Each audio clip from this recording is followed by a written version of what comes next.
Most of us spend our entire lives trying to control the world around us. We want better people, better situations, better luck, better timing. But very few of us pause and ask a much deeper question: who is controlling my mind right now? Because whether you realize it or not, the voice inside your head is speaking to you every single moment. And that voice is not neutral.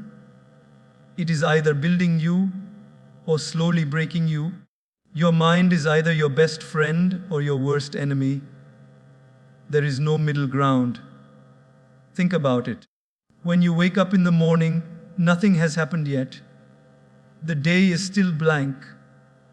But within seconds, your mind starts talking. I'm tired. Today is going to be stressful. I don't feel confident. Or on some days, I'm grateful.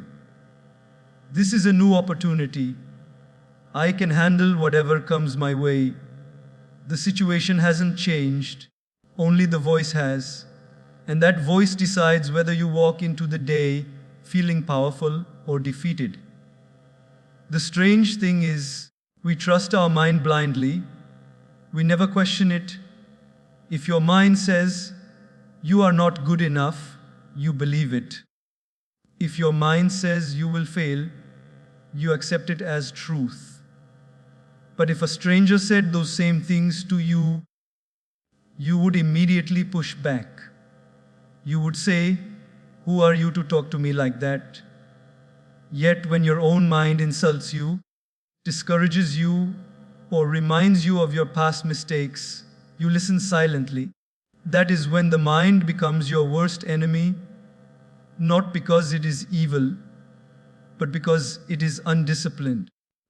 A best friend supports you. A best friend reminds you of your strength when you forget it. A best friend doesn't deny your flaws, but never lets you drown in them. Now ask yourself honestly, does your mind treat you like a best friend or like a constant critic? Many people are living with a mind that keeps replaying old failures, embarrassing moments, and painful experiences on loop. The event ended years ago, but the mind keeps reopening the wound. The body is here in the present, but the mind is stuck in the past. That is not memory, that is self-sabotage. Your mind is powerful, but it is also lazy. It follows patterns. Whatever you repeat emotionally, your mind accepts as reality. If you repeatedly think, I am weak, the mind starts looking for proof.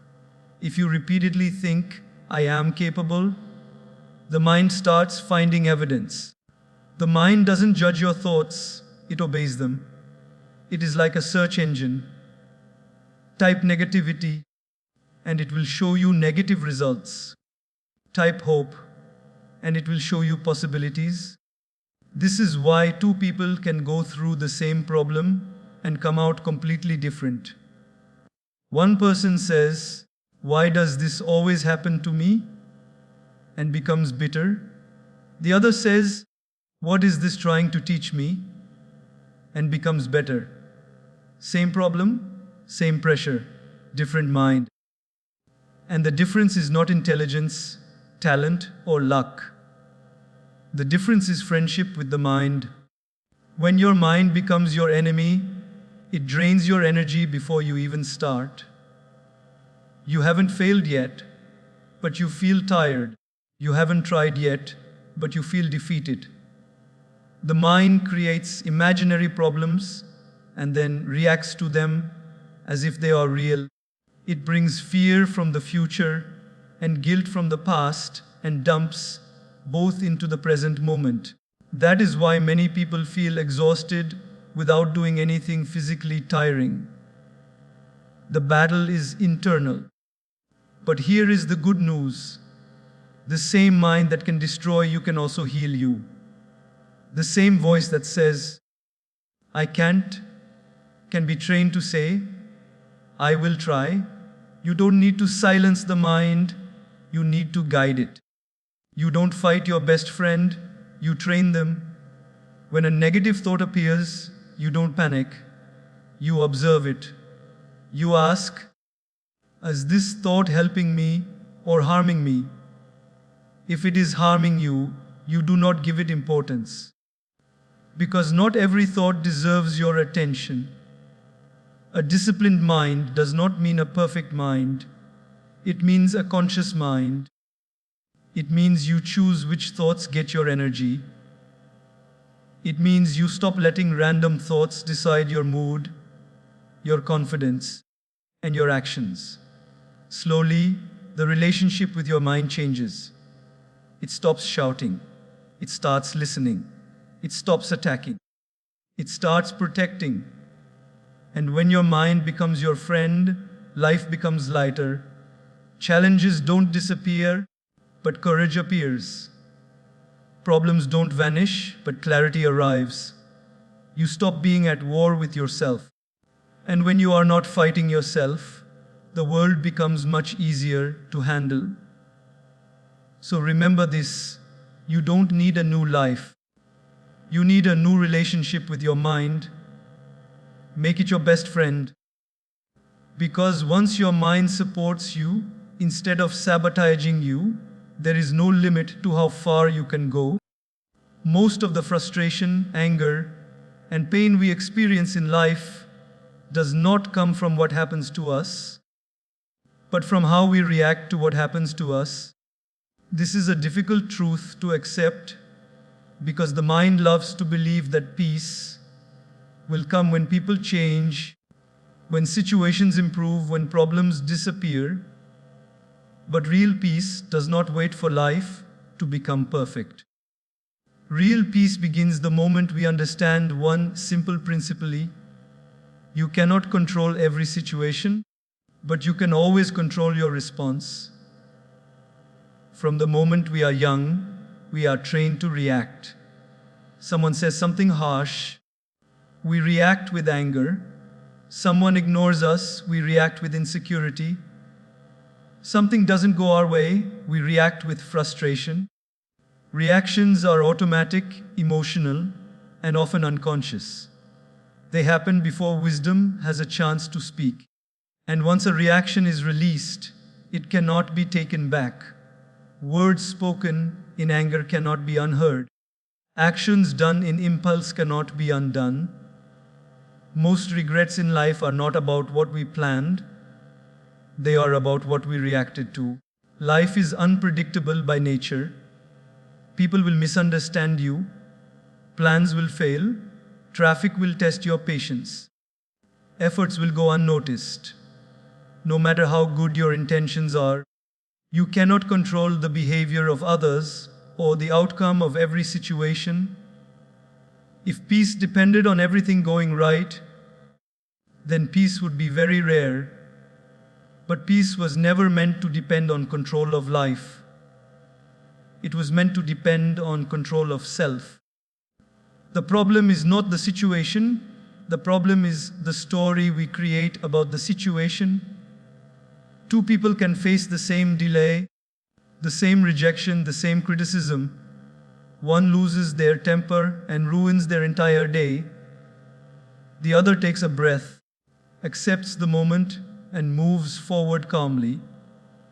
The difference is not the event, the difference is the response. The event is neutral. The meaning is created by the mind. When we react without awareness, we give our power away. Someone's words start controlling our mood. Someone else's mistake starts deciding our emotions. A small inconvenience suddenly feels like a personal attack. That is when we become emotional slaves to external circumstances. The more we react, the more fragile we become. Our peace starts depending on how others behave, and that is a very dangerous way to live. Responding, on the other hand, is completely different. A response is thoughtful, it is calm, it is chosen, it is rooted in self-respect rather than ego. When you respond instead of react, you create a small but powerful gap between the situation and your emotion. In that gap lies your freedom. That pause allows you to ask, what is the wisest way to handle this? Instead of, how do I release my anger right now? Many people believe that controlling their response means suppressing emotions. That is not true. Suppression is unhealthy and it always comes back stronger. Control does not mean denial. Control means awareness. It means acknowledging the emotion without letting it control your actions. You can feel angry and still choose to speak respectfully. You can feel hurt and still choose silence. You can feel disappointed and still choose hope. Emotions are natural. Emotional explosions are optional. Think about how much energy we waste reacting to things that do not deserve our peace. A careless comment, a delayed message, a minor mistake, hours of mental replay, imaginary arguments, and unnecessary stress. The situation lasted 5 minutes, but the reaction lasted the whole day. This is not because the problem was big. It is because the response was uncontrolled. When you learn to control your response, you reclaim your energy. You stop bleeding emotionally over every small cut. You begin to realize that not everything needs a reply.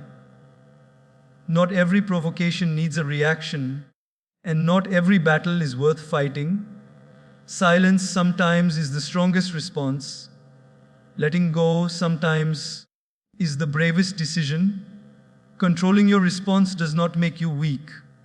In fact, it makes you powerful. Anyone can shout. Anyone can blame. Anyone can react emotionally. But it takes strength to remain calm in chaos. It takes maturity to choose understanding over anger. It takes wisdom to protect your peace, even when you are right. The strongest people are not those who dominate others. They are those who have mastered themselves. The moment you stop reacting impulsively, your relationships improve. Communication becomes clearer. Conflicts become smaller. Respect grows. People may not change immediately, but you will, and that changes everything. You stop carrying unnecessary emotional weight. You stop allowing external chaos to create internal storms. Life will continue to test you. Situations will not ask for permission before entering your life. But every time something happens, you have a choice. You can react and suffer, or you can respond and grow. Peace is not found by controlling life.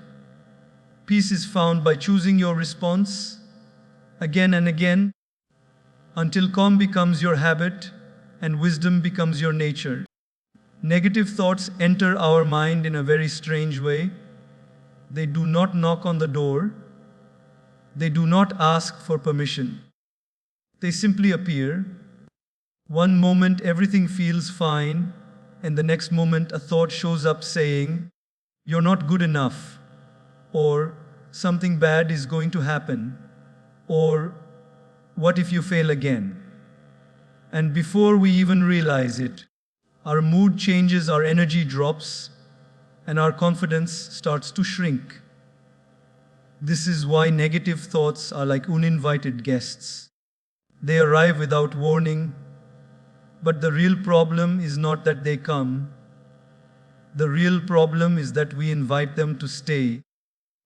Most people believe that having negative thoughts means something is wrong with them. That is not true. Every human mind produces negative thoughts. The mind is designed to scan for danger, to remember pain, to protect us from repeating mistakes. In that sense, negative thoughts are natural. But natural does not mean necessary. Just because a thought appears does not mean it is important. Just because a thought is loud does not mean it is true. Imagine if an uninvited guest entered your house and started criticizing you, insulting you, and creating chaos. You would never say, "Please sit down, make yourself comfortable, and stay as long as you like." You would question their presence. You would protect your space.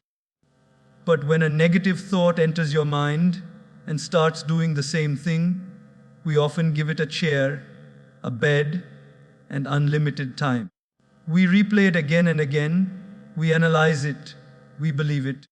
That is when the thought stops being a visitor and starts becoming a resident. Negative thoughts survive on attention.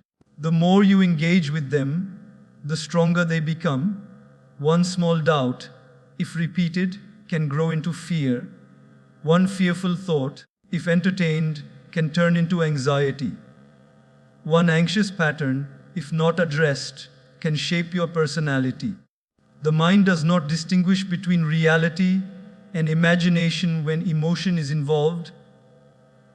If you repeatedly imagine failure, your body reacts as if failure has already happened. Stress hormones are released. Confidence drops. Motivation disappears. All because of a thought that was never questioned. Many people fight negative thoughts aggressively. They get angry at themselves. Why am I thinking like this? Why can't I be positive? This only adds another layer of negativity. Fighting the mind rarely works. The mind is not your enemy, it is just misdirected. The key is not to fight negative thoughts, but to stop feeding them. The moment a negative thought appears, awareness is your first power. Simply noticing the thought creates distance. Instead of saying, "I am a failure," you say, "I am having a thought that I might fail." This small shift changes everything. You are no longer inside the thought, you are observing it. And what you can observe, you can manage. Not every thought deserves a response. Some thoughts are like spam messages. You don't open them. You don't reply to them. You delete them. In the same way, when a negative thought appears, you don't have to argue with it or prove it wrong immediately. Sometimes the most powerful response is non-engagement. You let it pass, like a cloud moving across the sky. It came, and it will go if you don't cling to it. The mind learns through repetition. If you repeatedly choose not to entertain negative thoughts, the mind slowly stops offering them with the same intensity. But if every time a negative thought appears you give it attention, the mind assumes it is important and brings it back more often. This is why mental discipline is built through small, consistent choices, not through force. Another reason negative thoughts feel so powerful is because they often sound like our own voice. They feel familiar. They use our past experiences as evidence. They say, "Remember last time?" But past experiences are not predictions. They are lessons. A mistake from the past is meant to teach you, not to define you. When the mind uses the past to attack the present, it is misusing memory. You are not your thoughts. You are the one who hears them. This understanding is deeply freeing. Thoughts come and go, but you remain. When you stop identifying with every thought, you stop being controlled by them. You realize that peace is not about having a silent mind. It is about having a mind that you don't obey blindly. Over time, as you stop entertaining negative thoughts, something beautiful happens. Space is created. In that space, clarity arises. Confidence slowly returns. You start responding to life instead of reacting to mental noise. The mind becomes quieter not because you forced it, but because you stopped rewarding chaos. So remember this: negative thoughts are visitors. You cannot stop them from knocking, but you can decide whether to open the door, and when you stop entertaining them, they lose their power. Peace is not found by controlling every thought. Peace is found by choosing which thoughts deserve your attention. Every single day, from the moment you wake up to the moment you fall asleep, there is a conversation happening inside you. You may not notice it clearly, but it never stops. It comments on how you look, how you performed, how others treated you, and what you think you deserve. This inner dialogue quietly shapes the way you see yourself and the way you live your life. Long before the word speaks to you, your own voice has already spoken. And that is why your inner dialogue eventually becomes your outer life. Many people think that confidence or self-worth comes from external validation. They believe it comes from success, praise, money, or approval. But the truth is, no amount of applause from the outside can silence a harsh voice on the inside. If your inner dialogue is negative, even success will feel temporary and empty. If your inner dialogue is supportive, even failure will feel like feedback rather than a final verdict. The way you talk to yourself matters more than you realize. Imagine following someone around all day and saying the same things to them that you say to yourself. Constant criticism, reminders of past mistakes, doubts about their abilities, warnings about future failure. If you spoke to another person like that, you would be called cruel. Yet we normalize this behavior when it is directed inward. Over time, the mind starts accepting this tone as truth. Repeated words become beliefs, and beliefs become identity. Your inner dialogue is shaped by experiences, upbringing, and past interactions. Words spoken to you in moments of vulnerability often become the words you repeat to yourself in silence.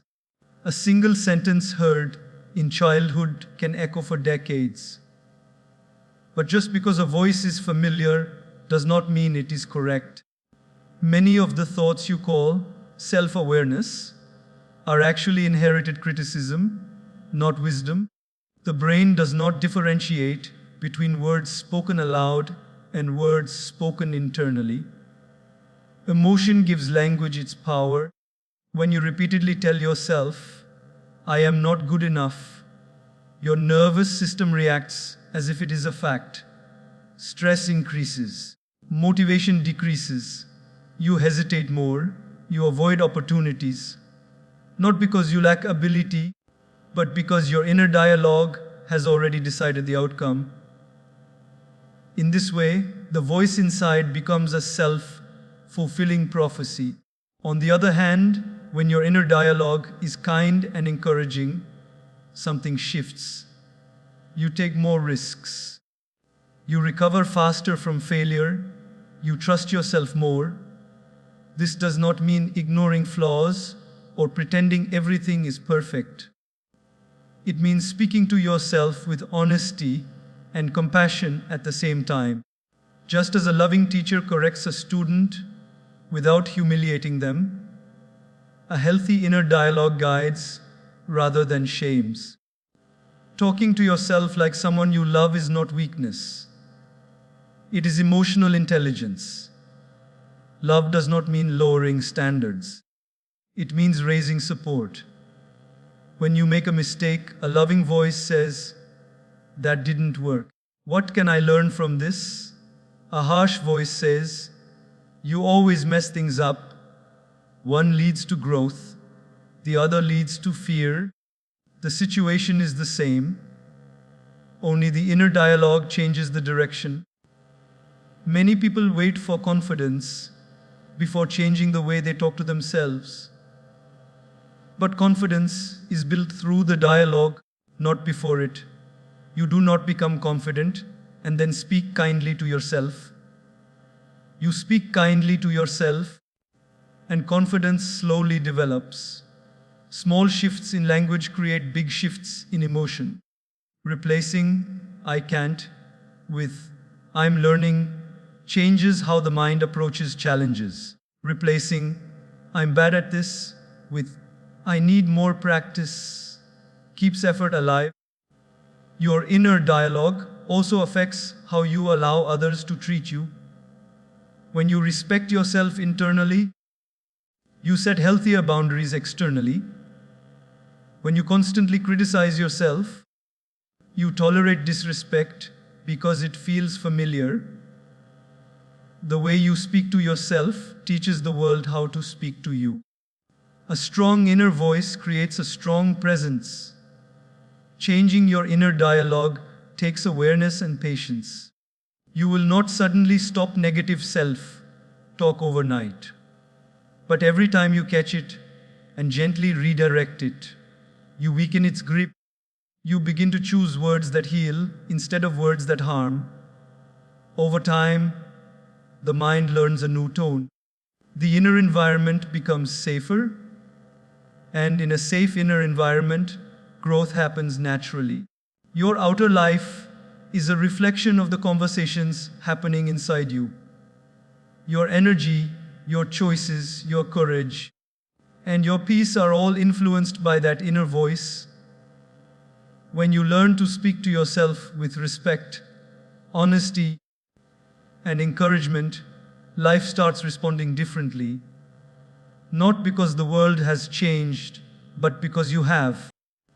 Overthinking feels like a form of problem solving, but in reality, it is one of the biggest thieves of peace and power. The mind convinces us that by thinking more, worrying more, and analyzing every possible outcome, we are preparing ourselves. But most of the time, overthinking does not prepare us, it paralyzes us. It steals today's peace and quietly weakens tomorrow's strength. The mind has a strange habit of replaying moments that are already over and imagining futures that may never arrive. It takes a small issue and magnifies it, turning it into a mental movie that runs on repeat. A single conversation becomes 100 imagined versions. A minor mistake becomes a permanent label. A future challenge becomes a guaranteed disaster. And while none of this has happened yet, the body reacts as if it has. Stress increases, sleep disappears, and confidence slowly fades. Overthinking lives in the illusion of control. It tells you that if you think long enough, you can predict every outcome and avoid every mistake. But life does not work that way. Thinking has limits. Beyond a certain point, it stops being useful and starts being harmful. Wisdom knows when to stop. Anxiety does not. One of the most painful effects of overthinking is how it robs the present moment. Physically, you may be sitting with your family, working on a task, or resting, but mentally you are somewhere else. You are arguing with someone who is not there. You are fixing a problem that does not exist yet. You are reliving a moment that cannot be changed. The body is here, but the mind is absent. And when the mind is absent, life is missed. Overthinking also weakens decision making. The more options you imagine, the more confused you become. Fear starts disguising itself as logic. You tell yourself you are being careful, but in reality, you are avoiding action. Opportunities pass by while you are still thinking. Confidence is replaced by hesitation. And over time, the habit of not deciding becomes more damaging than making the wrong decision. Most of what we overthink never actually happens. Studies, experiences, and personal reflection all point to the same truth. The majority of our worries are imagined scenarios. Yet the emotional cost we pay is very real. We suffer in advance. We carry emotional weight that was never meant to be carried. This is why overthinking feels exhausting, even when nothing physically demanding has happened. Overthinking also has a strong connection with self-doubt. The mind keeps questioning your ability, your worth, and your choices. What if I fail? What if they judge me? What if I'm not enough? These thoughts don't protect you. They slowly convince you that you are not capable. And when belief weakens, performance follows. The danger of overthinking is not just stress, it is the erosion of inner power. When you constantly doubt, analyze, and replay, you lose trust in yourself. You start relying on external validation, opinions, and reassurance. Your inner compass becomes weak. You forget that clarity often comes after action, not before it. Peace does not come from having all the answers. It comes from accepting uncertainty. Life has never offered guarantees, and yet people have lived, loved, and grown beautifully. The mind wants certainty, but growth requires courage. When you stop demanding complete clarity before moving forward, you free yourself from mental prison. Letting go of overthinking does not mean becoming careless. It means learning to set mental boundaries. It means recognizing when thinking has crossed into worry. It means choosing presence over prediction. When a thought is useful, you engage with it. When it becomes repetitive and fearful, you gently release it. Stillness is not empty, it is powerful. In moments of silence, intuition becomes clearer, energy returns, focus improves, the mind resets, overthinking thrives in noise. Peace thrives in awareness. When you learn to stop overthinking, today becomes lighter, sleep becomes deeper, decisions become simpler, and most importantly, you regain the power to act. Because a calm mind does not mean a passive life, it means a focused one. When peace is restored in the present, strength naturally builds for the future. Many people try to discipline their lives without ever disciplining their minds. They create schedules, set goals, make promises, and plan routines, yet they struggle to stay consistent. After some time, motivation fades, excuses appear, and discipline breaks. This happens not because they are weak, but because discipline is not a life issue first, it is a mind issue. Until the mind is trained, the life you want will always feel out of reach. The mind resists discomfort. It looks for pleasure, ease, and familiarity. When you decide to wake up early, eat healthier, work harder, or stay consistent, the mind immediately pushes back. It offers comfort instead of commitment. It says, just today, you deserve a break, or start again tomorrow. These thoughts feel reasonable, but repeated over time, they destroy discipline. Without awareness, the mind becomes a master negotiator that talks you out of your own growth. Disciplining the mind does not mean becoming harsh or rigid. It means becoming conscious of where your attention goes and how your thoughts influence your actions. The mind always moves toward what it focuses on. If it constantly focuses on excuses, distractions, and short-term comfort, your actions will follow.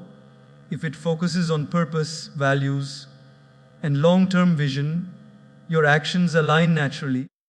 Most people wait to feel motivated before they act. But motivation is unreliable. It comes and goes based on mood, environment, and energy. Discipline, on the other hand, is a skill. And like any skill, it is built through practice. When you train the mind to act even when it does not feel like it, you strengthen self-trust. Every small act of discipline tells the mind, I do what I say I will do. Over time, this creates inner stability. A disciplined mind understands the difference between pain and suffering. Pain is temporary discomfort that leads to growth. Suffering is the long-term regret of avoiding discipline. The mind often chooses short-term comfort to escape pain, not realizing it is choosing long-term suffering instead.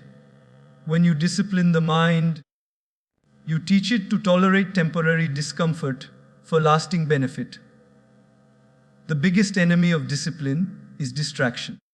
We live in a world designed to steal attention, notifications, entertainment, endless scrolling. All of it trains the mind to avoid stillness and effort. A distracted mind cannot be disciplined because it is always chasing stimulation. Training the mind means learning to stay with one task, one thought, one intention at a time. Focus is the foundation of discipline. Mental discipline also means learning to say no, not just to others, but to yourself. No to unnecessary thoughts. No to habits that drain energy. No to impulses that sabotage progress. Every time you say no to an impulse, you say yes to your future. At first, it feels uncomfortable. But discomfort is a sign of growth, not failure. Disciplining the mind creates emotional stability. You stop reacting to every feeling. You stop letting mood decide your actions. You understand that feelings are temporary, but habits shape destiny. When the mind is disciplined, emotions are acknowledged, but not obeyed blindly. This balance creates consistency, even on difficult days. Once the mind is disciplined, life begins to organize itself. Goals feel clearer, time is used better, energy is conserved, you stop fighting yourself. Instead of relying on willpower every day, discipline becomes your default state. Actions require less effort because the mind is no longer resisting growth. A disciplined mind does not make life boring, it makes life purposeful. Freedom does not come from doing whatever you feel like doing. It comes from having control over yourself. When you master the mind, discipline stops feeling like punishment and starts feeling like self-respect. And with self-respect in place, building the life you want becomes not just possible, but inevitable. Comparison is one of the quietest yet most destructive habits of the mind. It does not arrive loudly or aggressively. It slips in subtly, often disguised as motivation or self-evaluation. You look at someone else's success, lifestyle, confidence, or progress, and suddenly something inside you feels smaller. Nothing in your life has changed in that moment, yet your joy decreases. That is the hidden danger of comparison. It poisons your thoughts without changing your reality.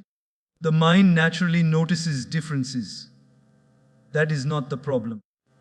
The problem begins when observation turns into judgment, and judgment turns into self-doubt.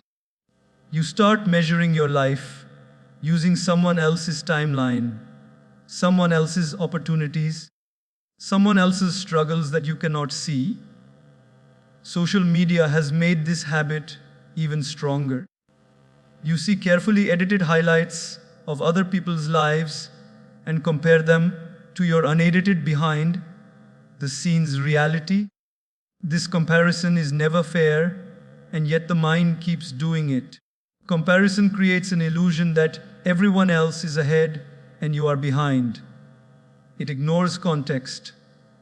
It ignores personal journeys. It ignores unseen effort, pain, and privilege. It convinces you that you are late in life, not doing enough, not moving fast enough. Over time, this belief slowly eats away at self-confidence.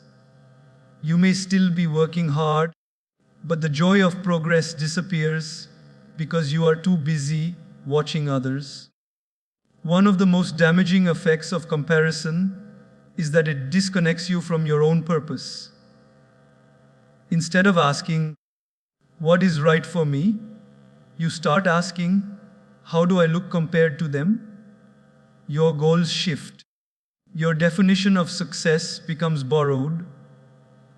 You start chasing what impresses others rather than what fulfills you. And when you live a borrowed dream, exhaustion is guaranteed. Comparison also distorts gratitude. You forget how far you have come because you are focused on how far someone else is. You overlook your strengths because you are staring at someone else's achievements. Gratitude cannot survive in a comparing mind, and without gratitude, contentment becomes impossible. Even success feels incomplete because there is always someone ahead. Another painful aspect of comparison is how it turns inspiration into pressure. Instead of learning from others, you compete with them mentally. Their success feels like a threat rather than motivation. This creates unnecessary stress and silent resentment. You may smile outwardly while feeling inadequate inwardly. The mind turns someone else's journey into a reminder of what you think you lack. Every person starts from a different place, different resources, different responsibilities, different challenges. Some people are running sprints. Others are running marathons. Comparing these journeys makes no sense. Life is not a race with one finish line. It is a personal path with unique lessons. When you compare paths, you miss the beauty of your own. Running your own race does not mean ignoring others. It means learning without losing yourself. It means appreciating someone else's success without diminishing your own worth. When you focus on your pace, your progress becomes more meaningful. Small wins start to matter again. Growth feels satisfying because it is aligned with who you are, not who you are trying to impress.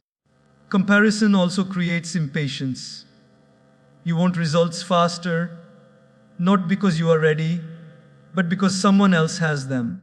This impatience can lead to shortcuts, burnout, or quitting too soon. Growth takes time. Skill takes repetition. Confidence takes experience. When you accept your pace, you build solid foundations instead of fragile success. Freedom comes when you stop measuring your life against others and start measuring it against your own values. Are you becoming wiser? Are you becoming kinder? Are you becoming stronger than yesterday? These questions lead to peace. When your focus returns to self, growth instead of self-comparison, your energy returns. The moment you stop comparing, your clarity appears. You realize that someone else's success does not reduce your chances. There is enough space for everyone to grow.